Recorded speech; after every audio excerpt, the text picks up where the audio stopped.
Yeah, let's talk about the Utah Jazz. And the storyline here is that they jump-started their rebuild before they really even began rebuilding. They obviously traded Donovan Mitchell and Rudy Gobert heading into the season, ended up with all these rotation players. We thought at the beginning of the year, are they going to bench these guys? Are they going to have a lot of DNP rests going on? Are they going to trade them all as soon as they possibly can? They sort of picked a middle ground. They traded some of them. They rested some of them. But for the most part, they just moved forward. They had a good coach, and I think more importantly than any of that in terms of the future and really the team building side, aside from having the top 10 offense and all the breakout players that they had, was Lauri Markkanen became a bona fide all-star. Mm-hmm. Top 20 in estimated plus minus at dunks and threes. Like, that is, reliable. Like, you're talking about one of the best guys in the NBA at that point. Still just 25 somehow. That doesn't feel possible, but it's true. And suddenly feels like a guy who can be the second best player on a championship team? Third? What do you think? I think it could be second. I don't think first. No. I think I think first is a little high, but he's added so much. I think he's going to fit with whatever they decide to do. I think they got a rookie center for really cheap who's going to fit with whatever they want to do as well, in Walker Kessler.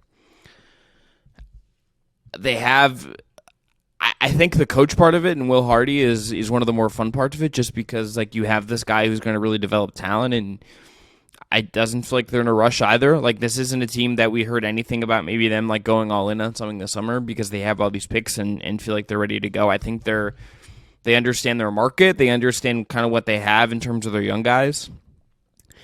And I think the marketing part of it does probably paper over a little bit the fact that they're still searching for another really good young guy. I think this team is really well coached, but I don't think we necessarily look at this roster and say, it's overloaded with a future. Also, I like Coach Ayabaji.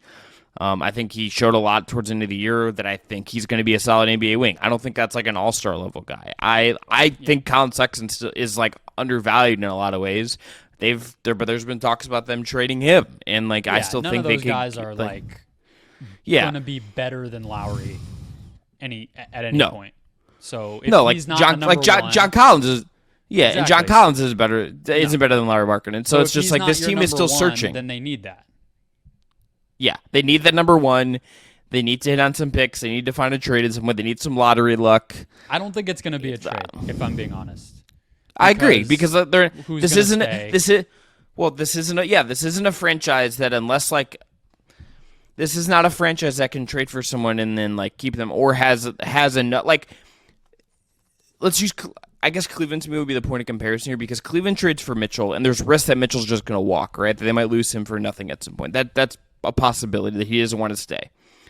But they have Garland and they have Mobley. They have these two other things that are sitting there. There's not prospects the caliber of Garland and Mobley sitting there if they went to trade for a Donovan Mitchell level player and then that guy walks in 2 years. They don't have that insulation, which is kind of, and I mean, are they just hey, can we get Cooper Flagg in 2 years? Is that what, is that it? Is that kind of the answer to this question? More about these between the Thunder and the Rockets and whatever the Nets, I guess, kind of are in there now, whoever you want to say, that are bowling over whoever has a number 1, 2, 3 pick. I don't know. The fact that we heard that one thing with Cade, where the Thunder had reportedly some interest, but it would have included Shea, and I'm not even really sure that was real.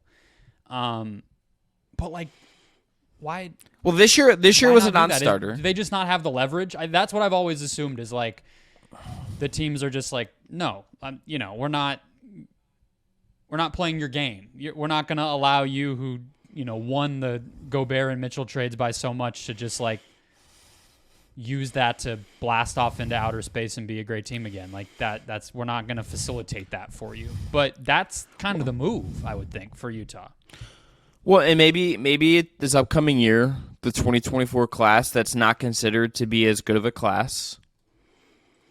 Maybe that's where this happens. It was never going to happen with Victor Wembanyama. No, but couldn't it have happened with Scoot? Couldn't you have moved to 3? Yeah, I mean, that gets into like a Dame Lillard like web of confusion. But you get my point. Like, obviously you're not going to get a nobody. It's priceless. The Wemby pick. There's no. It's not up for sale. But like, yeah, maybe in 2024, if somebody solidifies themselves as number one, maybe you can get the number two guy. It's just surprising we don't hear more reporting around that at the time of these drafts, because I think that's the play for a team like this who isn't going to sign or acquire a big name organically like that. They're going to have to make it happen and draft them and then hope they stay. Yeah, and I think you would just need a team that like would have incentive to like maybe like get a bunch of picks. Like I could see the Bulls as a team, if the Bulls took like a big step back this year and had to reset, like a forced reset, maybe they're like, hey, let's just get a bunch of picks for like the third overall pick. I think you need like a team that is incentivized to like really be open to that path, and I think the teams that we've seen of late maybe just haven't been. Like I think it also just seemed like Portland as a point here just like really wanted Scoot, and it was just like, okay, we're just gonna take him. But like if Houston next year, well, Houston's not a good example. There's not actually like a good example in the West. It's really like the Bulls or like the Raptors. I mean, I guess the thing this year was the Jazz had those two lottery picks, and their own pick was fairly high, so it wasn't really like that big of a difference. But like, couldn't they have traded to 6 where Orlando was or something? You know? Yeah. It's surprising that we don't see it more. It's a very NFL-ish thing, but we're seeing these teams have a surplus of picks, and as the Thunder are already showing us, you can't just roster those guys forever. You got to make your move at some point. And I think, to me, them playing so well this year and having Markkanen, especially now where he's on a value contract, it's like, move some chess pieces around. See what you can do. I mean, even getting Collins is a sign that you're like a little bit serious about it. So if you don't trade for John Collins, who's like a little bit older and like all like, you don't trade for him unless you're like, I understand you got him for like peanuts, but that's a move like, that tells you. We know we don't have a blue chip young guy who we want to give the keys to, so we want our middling young guys to have structure. We want to keep having a real team. Right? Because Abaji's not good on a bad team. And Kessler isn't really valuable on a bad team. So now we have to keep taking the middle.